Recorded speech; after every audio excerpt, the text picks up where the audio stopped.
Halo, kita kembali lagi di materi Fashion History.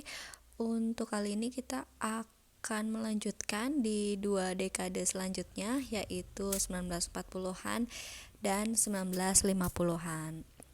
Kemarin kita sudah membahas bahwa di tahun 30-an itu adalah tahun yang cukup depresif ya, dengan adanya kecelakaan pasar, kecelakaan ekonomi di Wall Street, kemudian Eropa itu mulai merangkak menuju Perang Dunia Kedua, dan di tahun 1940-an sebenarnya masih ada kondisi yang tidak menyenangkan, yaitu Perang Dunia Kedua ini ya.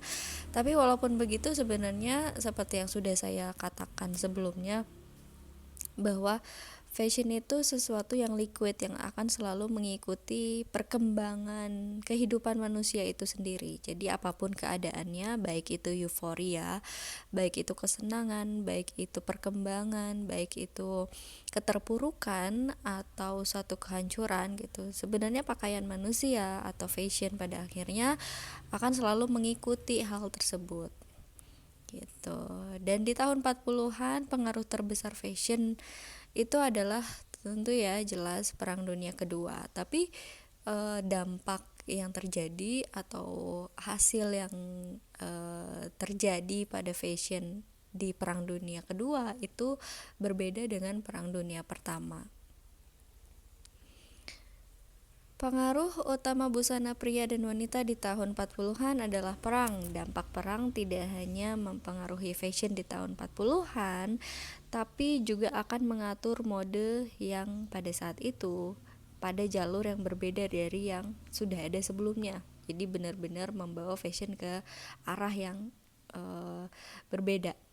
Sampai pada akhirnya Paris jatuh ke Jerman, sebagian besar perancang busana Paris itu menghilang. Maksudnya tidak membuka butiknya, atau biasanya para desainer itu mengungsi untuk sementara waktu. Seperti kalau kita kenal kemarin Coco Chanel ya.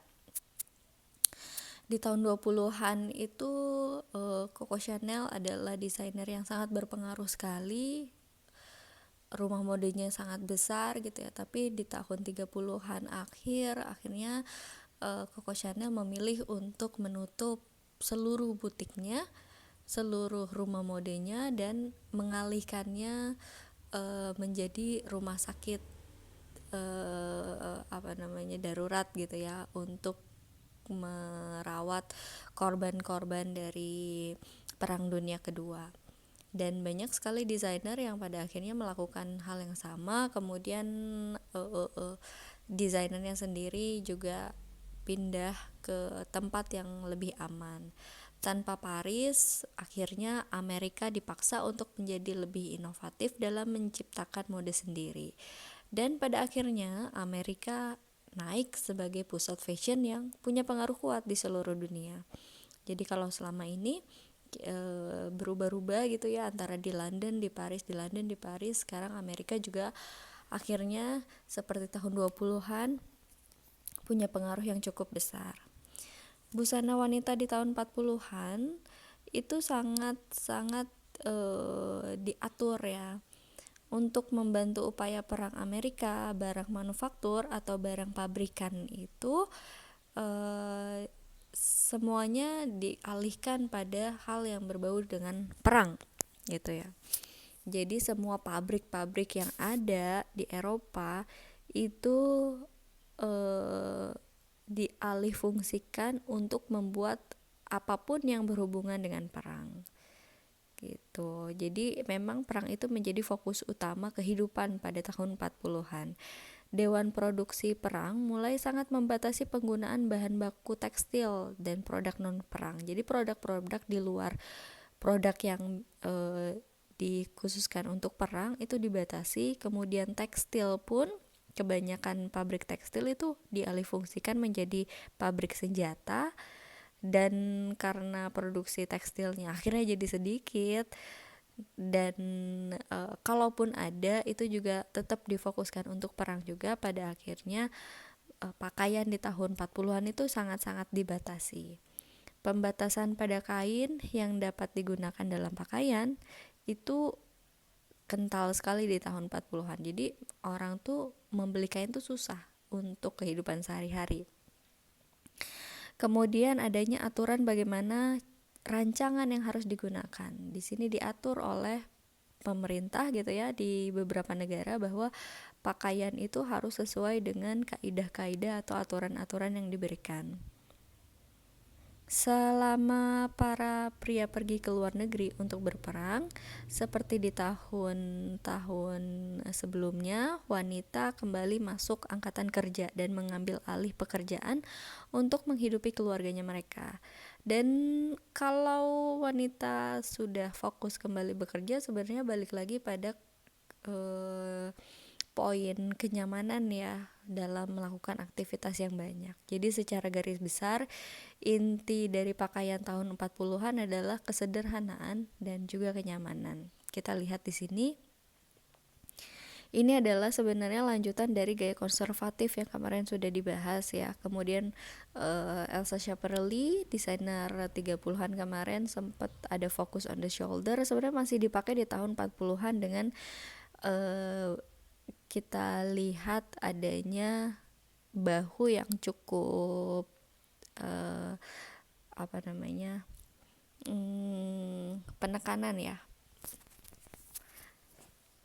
penekanan di bahu itu sebenarnya masih terlihat di sini dengan adanya padding atau bantalan bahu. Yang paling banyak diminati dan dipakai adalah gaun yang sederhana, gaun-gaun konservatif seperti ini dengan siluet segitiga terbalik di bagian atas dengan bentuk A-line di bagian bawah. Nih, tentu fokus on the shoulder yang tadi kita bahas itu akan membuat bahu lebih bidang ya. Makanya siluetnya menjadi segitiga terbalik di bagian atas, kemudian di bagian bawahnya roknya atau bawah gaunnya itu bentuknya A-line dress seperti ini. Inverted triangle silhouette itu diciptakan dari dekade sebelumnya, yaitu focus on the shoulder yang pada akhirnya membuat bahu itu jadi lebih lebar, lebih tegas gitu, pada akhirnya menciptakan siluet segitiga terbalik seperti ini.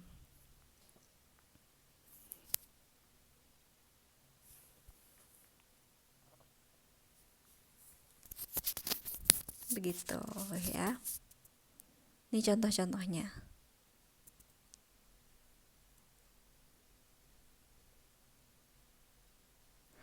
Yang terpenting dari pakaian wanita adalah membuat pakaian lama itu menjadi seperti baru. Jadi karena benar-benar dibatasi si tekstilnya, pada akhirnya apapun yang ada di dekat mereka gitu ya, tekstil itu pada akhirnya difungsikan untuk pakaian mereka supaya terlihat cukup baru. Jadi di tahun 40-an itu sebenarnya walaupun dalam kesulitan, walaupun dalam minimnya ketersediaan tekstil, tapi membuat orang-orang pada akhirnya jadi lebih kreatif, lebih tahu cara mempadu-padankan, lebih tahu cara membuat yang sebenarnya bukan peruntukan tekstil, yang bukan peruntukan untuk pakaian menjadi sebuah pakaian. Semuanya tentang meremake pakaian dan juga mix and match. Jadi kalau sekarang ada tren remake gitu ya, atau ada tren rework pakaian, ada konsep mix and match pakaian gitu ya. Nah sebenarnya konsep seperti itu lahir dari adanya Perang Dunia Kedua karena keterbatasan bahan. Bahan yang biasa digunakan biasanya kan gingham dan juga denim, karena itu yang paling mudah dibuat pada saat itu dan paling bisa dijangkau oleh masyarakat secara umum, sedangkan yang lain itu sebenarnya sangat-sangat dibatasi. Jadi bahan itu cuman ada gingham dan juga denim yang kalau hari-hari biasa atau kalau sebelum-sebelumnya itu kurang diminati gitu ya.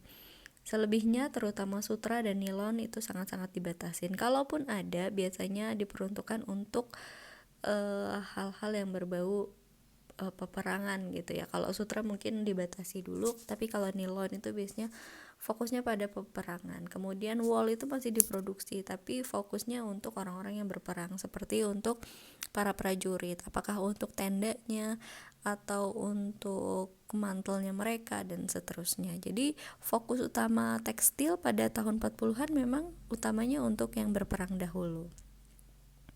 Ini daily wear-nya di tahun 40-an. Kita bisa lihat tadi siluet inverted triangle-nya itu terlihat sangat jelas ya, walaupun ini tuh hasil dari kreativitas orang-orang ya dalam kehidupan yang sulit gitu. Kita justru melihat adanya potongan-potongan yang menarik di sini, terutama karena adanya mix and match dan juga rework dari pakaian-pakaian mereka sebelumnya. Slacks itu masih dipakai, atau celana-celana seperti ini, celana panjang itu juga banyak dipakai oleh wanita. Nih, jadi setelah Coco Chanel tahun 20-an memperkenalkan bahwa wanita itu boleh dan bisa menggunakan celana panjang atau celana gitu ya. Dari situlah wanita tidak pernah lagi melepaskan celana sampai hari ini. Kalau kalian justru terbiasa memakai celana gitu ya, maka kita secara dunia fashion harus berterima kasih pada Coco Chanel gitu ya. Nah, selain itu banyak pula wanita yang masuk ke dunia militer. Tidak harus berperang sebenarnya ya, tidak harus langsung dalam peperangannya, tapi banyak sekali lini-lini militer yang membutuhkan pekerja wanita di dalamnya. Kemudian lahirlah yang namanya military look. Kalau military look ini benar-benar sebenarnya seragam militer aja yang diperlihatkan, walaupun dengan make up yang cantik ya pada tahun 40-an ini. Military look itu identik dengan warna hijau dan juga biru. Seperti ini. Military looknya sebenarnya ya bagaimana sih seragam militer, kemeja, dasi, jas militer atau jaket militer gitu ya. Kemudian belt, kemudian beberapa topi khusus militer seperti ini. Jadi walaupun Eropa itu pernah 2 kali perang dunia pertama dan perang dunia kedua, tapi setiap perang itu menghasilkan gaya yang berbeda, bukan gaya yang sama ya. Kalau kita bisa lihat ke belakang, perang dunia pertama itu membuat orang-orang jadi sangat konservatif, sedangkan perang dunia kedua justru membuat orang-orang masih bisa bergaya, masih bisa berfashion dengan menarik gitu ya. Kemudian ini trench coat, mungkin pernah lihat bentuk coat atau jaket-jaket seperti ini namanya trench coat, dan trench coat itu adalah bagian dari jaket militer juga. Seperti ini. Nih, biasanya di bagian pinggangnya itu sebenarnya ada tempat atau ada belt tambahan untuk menyimpan granat ya biasanya. Tapi kalau trench coat zaman sekarang sih udah enggak ada, sudah dihilangkan karena kita tidak lagi di masa perang gitu. Kemudian alih-alih mengikat beltnya dengan benar pada buckle-nya gitu ya, wanita tahun 40-an lebih suka mengikatnya dengan bebas seperti ini saja. Kemudian ada juga jaket militer yang populer di kalangan umum, yaitu Eisenhower jacket. Seperti ini bentuknya. Ini juga banyak dipakai. Sportwear And beachwear juga sebenarnya masih ada. Tenis untuk beberapa kalangan masih dilakukan, sepedahan juga masih bisa dilakukan gitu ya, tapi tentu mengikuti gaya busana atau tren fashion di tahun 40-an yang balik lagi tadi siluetnya segitiga terbalik seperti ini. Untuk pakaian renangnya mulai dari 20-an kan sudah mulai ketat ya, dan sudah mulai two pieces. Jadi modelan-modelan bikini itu sudah mulai ada di tahun 40-an. Kemudian olahraga yang populer dalam perang itu biasanya panahan, berkuda, kemudian menyelam dan seterusnya, itu jadi populer juga.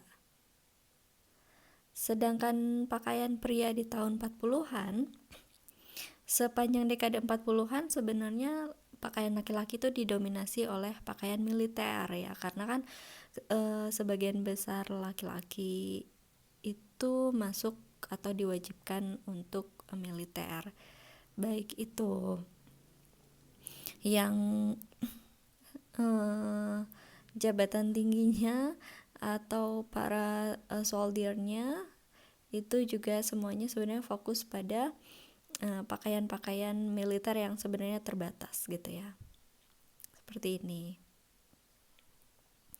Selebihnya para pria memilih busana dasar yang tidak banyak berubah sejak awal abad 20-an. Jadi inner, kemudian kemeja, kemudian vest ya, terus dasi, kaos kaki. Sebenarnya itu nggak banyak perubahan sih dari pakaian pria. Meskipun tetap ya, selama perang pakaian pria juga dibatasi layaknya pakaian wanita tadi. Walaupun tidak sedramatis wanita, tapi kantong jas itu untuk pria disarankan tidak memakai tutup untuk penghematan kain gitu ya. Kemudian celana panjang tidak boleh lebih dari 19 inci.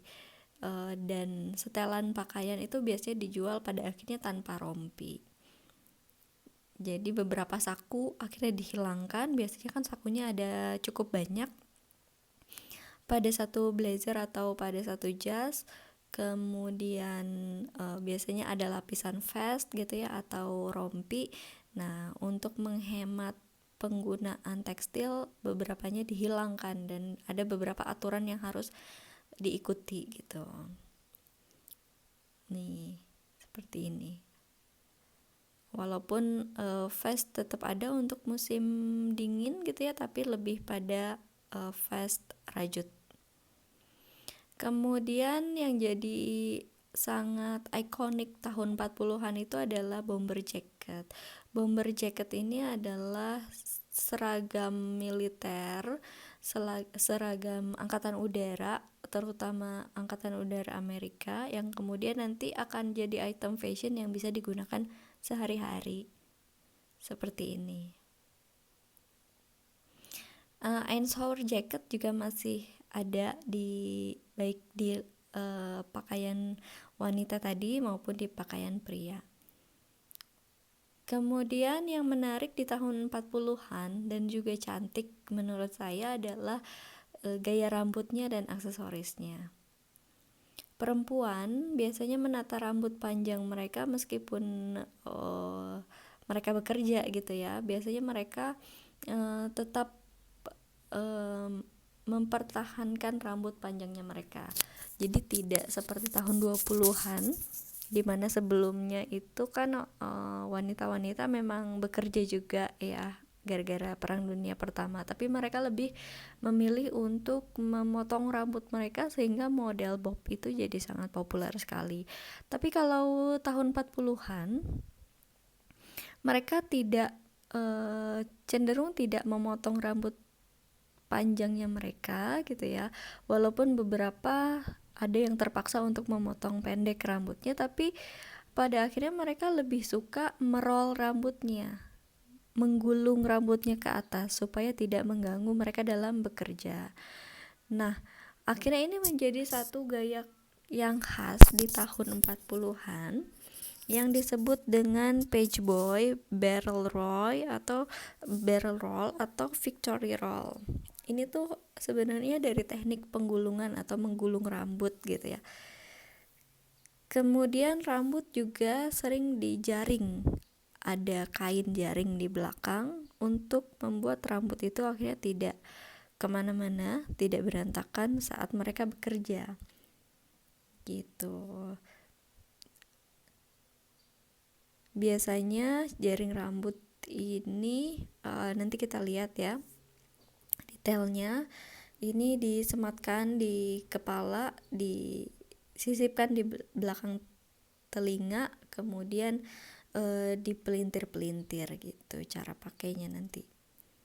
Oke, yang pertama ini yang paling populer gaya rambut di tahun 40-an, cantik sekali sebenarnya. Namanya page boy. Jadi dia digulung setiap bagian sisinya dimasukkan ke dalam supaya rambutnya tidak berantakan. Kemudian ada victory rolls. Nih, rollnya seperti ini, di roll di bagian atas dan bagian samping atau bagian belakang. Kemudian ada snoods. Snoods ini adalah jaring-jaring rambut ya. Jadi memang seperti jaring yang dipakaikan di rambut mereka supaya rambutnya tidak berantakan dan tidak mengganggu pekerjaan mereka. Nah, si snood atau si jaring rambut ini bisa berupa jaring yang benar-benar jaring kayak sebelah sini gitu ya, walaupun ada pitanya juga, atau dia berupa kain yang biasanya matching dengan pakaiannya gitu. Beberapa juga memakai turban seperti ini ya, turban bandana nih seperti ini. Ini sangat identik sekali di tahun 40-an. Kemudian seperti biasa ya, teater film itu selalu mengangkat cerita-cerita dengan background yang sesuai pada zamannya. Ini contoh dari selebritis yang kemudian menggunakan gaya-gaya pekerja di tahun 40-an yang kemudian akhirnya menjadi cukup populer gitu. Untuk sepatu banyak sekali perkembangan ya, terutama sepatu wanita dengan hak yang tinggi seperti platform shoes, Cuban heels, spectators, Piptus, baby doll gitu ya, wedges ini juga sudah ada di tahun 40-an. Untuk pria sebenarnya tidak terlalu banyak yang berubah dari penampilan kecuali rambut yang klimis dan rapi gitu, karena memang basicnya kan berperang itu nggak boleh lagi ada yang gondrong-gondrong atau berantakan gitu ya. Nah, topi atau aksesoris kepala di tahun 40-an bagi pria itu yang paling populer itu adalah fedora ya, melanjutkan dari tahun 30-an. Sepatunya seperti ini. Untuk pria masih melanjutkan sepatu Oxford ya, terutama sepatu wingtip yang sudah kita bahas sebelumnya. Di tahun 40-an sebenarnya sudah tercipta boots Dr. Martens ya, tapi tidak begitu populer. Justru nanti Dr. Martens akan populer di tahun 60-an dengan 60-an 70-an ya, dengan adanya subculture di Inggris yang menggunakan sepatu tersebut dan akhirnya jadi salah satu identitas mereka. Nah, setelah perang dunia berakhir pada tahun 1947, Prancis dibebaskan dan akhirnya banyak sekali desainer yang kembali ke Prancis dan kembali menciptakan karya-karyanya gitu ya. Seperti salah satunya adalah Christian Dior yang mengeluarkan desain pertamanya di tahun 1947, memperkenalkan fashion yang sangat berbeda sekali daripada sebelumnya. Dia sebutnya the new look atau gaya baru, fashion dengan gaya baru. Dan karya Dior ini sebenarnya adalah pembuka fashion pada fashion yang sangat modern. Karena kalau kita lihat karyanya Dior New Look ini di tahun 40-an akhir gitu ya, kita akan melihat pakaian yang sudah kita bahas sebelumnya itu pakaian yang sangat-sangat kuno, konservatif sekali nih kalau kita lihat di sini ya.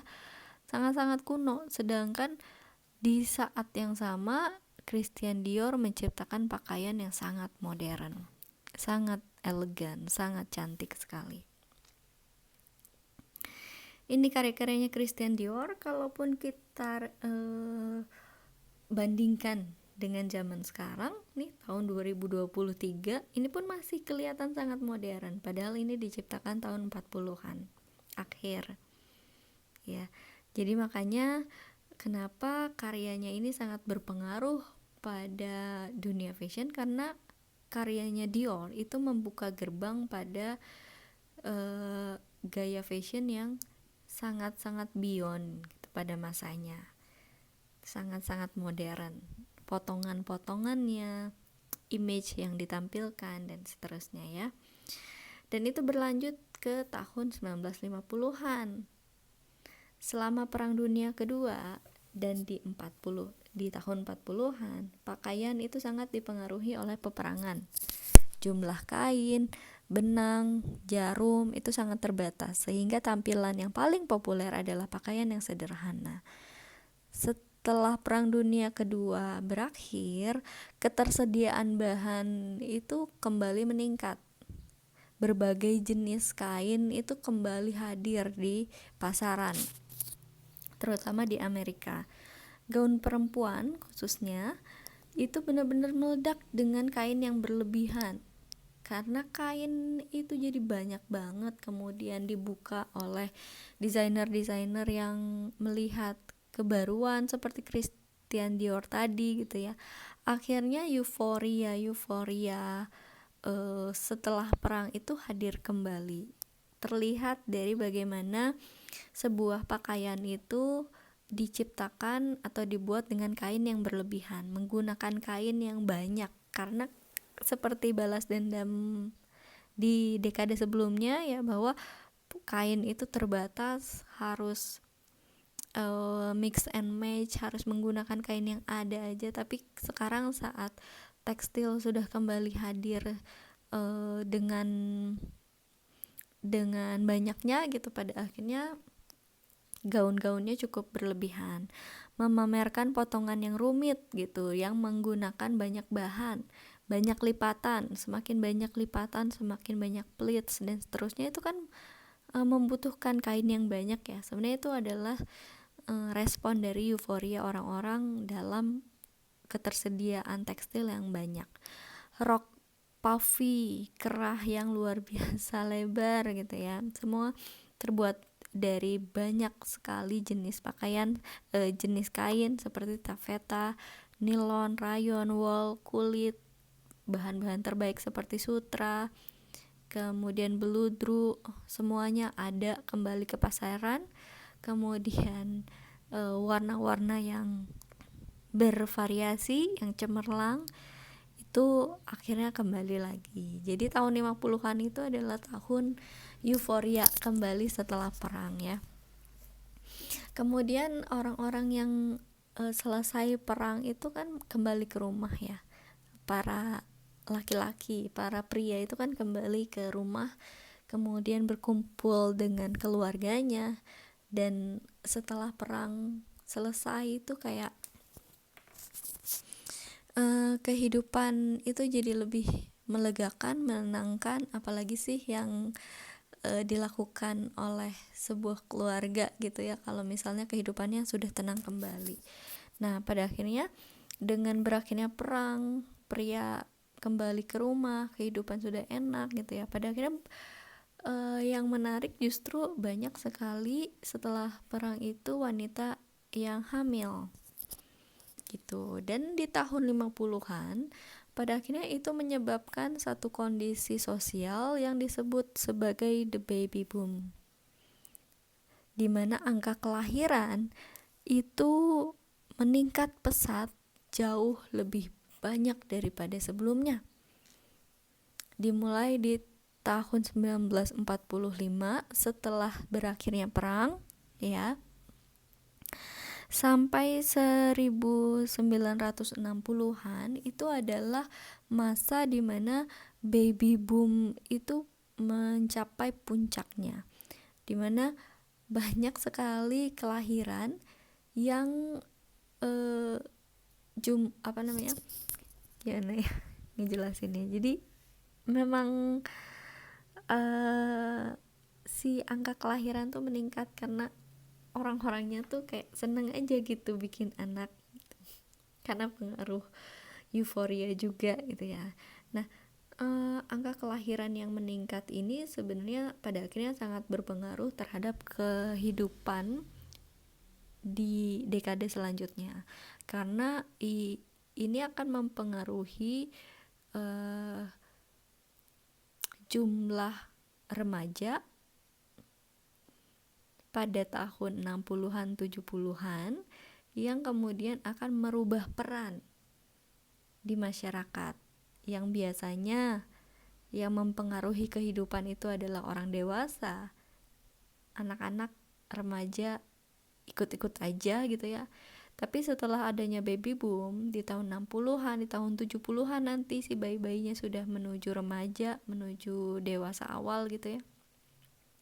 Mereka lah yang kemudian akan memutar arah si kehidupannya. Jadi nanti ada perbedaan bagaimana sejarah fashion itu tercipta. Yang biasanya kita bahas bagaimana sih penampilan atau fashion wanita atau pria secara dewasa gitu ya.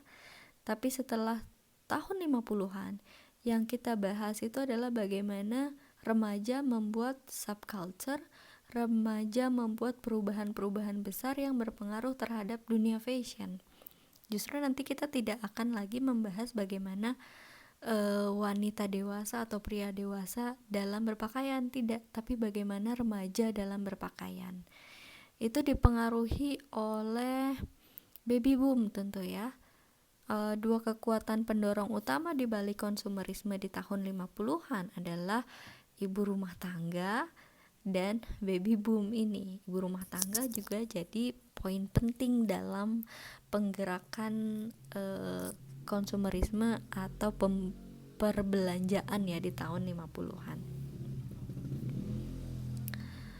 Kita langsung fokus masuk pada busana wanita di tahun 50-an.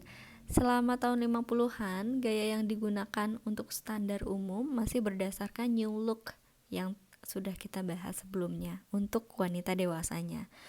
Hal ini berarti bahwa tidak banyak pilihan gaya berbeda yang tersedia sepanjang dekade. Jadi new look itu masih mendominasi. Gaya yang diciptakan oleh Dior itu saking kuatnya, akhirnya di tahun 50-an bahkan 10 tahun setelahnya itu masih sangat dipengaruhi oleh gaya-gaya new look gitu ya. Banyak pakaian yang mirip dalam bentuk dan siluet, tapi bervariasi dalam warna, pola, atau jenis kain. Jadi secara form, secara bentuknya itu aja si new look ini, tapi dari pemilihan kainnya, pemilihan coraknya, warnanya, dan seterusnya itu bisa jadi sangat bervariasi. Hal yang baru adalah gaya pencocokan pakaian untuk seluruh keluarga. Jadi kalau misalnya kalian nih selama ini di keluarga kalian suka seragaman gitu ya, suka pakai baju yang sama nih satu keluarga, misalnya di acara tertentu kayak acara lebaran atau mau ke undangan dan seterusnya gitu ya. Sebenarnya konsep tersebut sudah ada dari tahun 50-an, dimana keluarga itu jadi lebih hangat ya setelah perang dunia, adanya baby boom, anak-anaknya jadi banyak gitu ya. Pada akhirnya populer yang namanya penyeragaman untuk seluruh keluarga ya. Jadi satu keluarga tuh misalnya dua orang tua kan dua gitu ya, suami dan istri, kemudian anaknya ada 3. Nah biasanya diseragamin semuanya, terutama pada saat liburan. Pencocokan gaun untuk ibu dan anak perempuan atau pencocokan gaun adik gitu ya, itu adalah hal yang paling dominan di tahun 50-an. Jadi banyak sekali seragam-seragam yang diciptakan, seragam keluarga maksudnya. Nah, yang menarik di tahun 50-an justru munculnya body goals yang baru atau body image yang baru nih. Kalau kita kemarin di tahun 40-an itu siluetnya inverted triangle, segitiga terbalik karena fokus di bahu gitu ya, tapi sepanjang 40-an kemudian besarnya di tahun 50-an ada satu icon, ada satu selebritis yang menjadi simbol ideal dalam bentuk tubuh wanita. Kalau kalian kenal Marilyn Monroe, nah dia adalah satu-satunya orang yang kemudian di tahun 50-an jadi pusat perhatian seluruh dunia, bahkan seluruh wanita tuh ingin menjadi dia gitu, yang pada akhirnya mengikuti apapun yang digunakan atau yang ada pada tubuhnya. Seperti bentuk tubuhnya sendiri itu sebenarnya tidak lazim di tahun 40-an. Padat berisi gitu ya, dada yang berisi, pinggul dan bokong yang berisi. Pada tahun-tahun sebelumnya itu tidak populer. Tapi karena Marilyn Monroe naik, kemudian orang-orang melihat satu bentuk image seksi dan cantik yang baru, pada akhirnya orang-orang tuh berusaha untuk mengikuti atau mencapai body goals-nya Marilyn Monroe ini. Dan pada akhirnya di tahun 50-an siluetnya berubah dari yang sebelumnya inverted triangle menjadi hourglass shape body atau bentuk jam pasir. Dan bentuk jam pasir tuh ada 2, bentuk jam pasir yang kecil dan bentuk jam pasir yang penuh ya. Jadi atas bawahnya tuh seperti besar penuh gitu. Nah, di tahun 50-an ini full hourglass shape body yang paling dominan, yang penuh atas sama bawahnya seperti ini.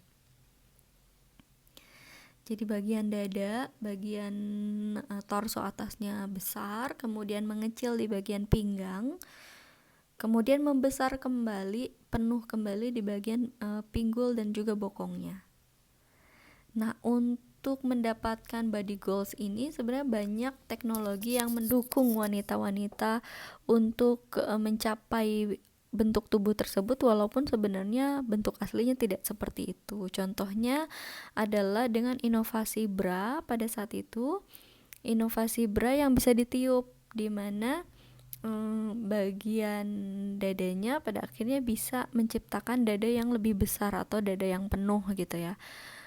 Kemudian bagian bawahnya juga ada push up pants gitu ya, celana yang mempush up, yang mempush ke atas bagian bokongnya, seolah-olah penuh di bagian dada dan penuh di bagian bokong itu pantat ya. Kemudian populer sekali gaunnya itu punya Empire Lines. Empire Lines ini adalah garis tengah yang sangat bagus sekali dalam memotong postur tubuh manusia gitu, seperti ini ya. Nih, garis ini tuh disebut dengan Empire Lines. Ini sebenarnya mendukung bentuk tubuh tadi ya, hourglass shape itu. Seperti ini yang konservatifnya. Nah, ini di tahun 50-annya. Lebih berwarna, lebih cerah, lebih menarik gitu. Seperti ini juga contohnya. Ini masih terpengaruh juga gayanya new look-nya Dior ya. seperti ini. Oke, untuk remaja dan anak-anak itu cukup populer yang namanya net petticoats. Jadi ada undergown seperti ini, petticoat ini, undergown yang dipakai bertumpuk-tumpuk atau berlapis-lapis dari kain yang mengembang, yang membuat gaun itu akhirnya jadi bentuknya seperti payung ya, umbrella shape. Kemudian ada sit dress nih. Sit dress bentuknya seperti ini. Ini populer juga di tahun 50-an. Seperti yang sudah tadi kita bahas, Empire Lines menjadi satu fokus utama setiap dressnya. Seperti ini ya contohnya. Sit dress. Kemudian ada sack dress. Kalau sack dress ini satu jenis pakaian yang lebar, cukup populer juga di tahun 50-an. Sack dress itu benar-benar seperti karung aja, baju karung bentuk apa istilahnya ya gitu ya kalau di bahasa Indonesia kan. Terus populer di tahun 50-an juga ada trapeze coats, kayak gini bentuknya. Kemudian pemakaian bulu-bulu gitu ya, dimulai dari Marilyn Monroe yang suka banget pakai bulu-buluan.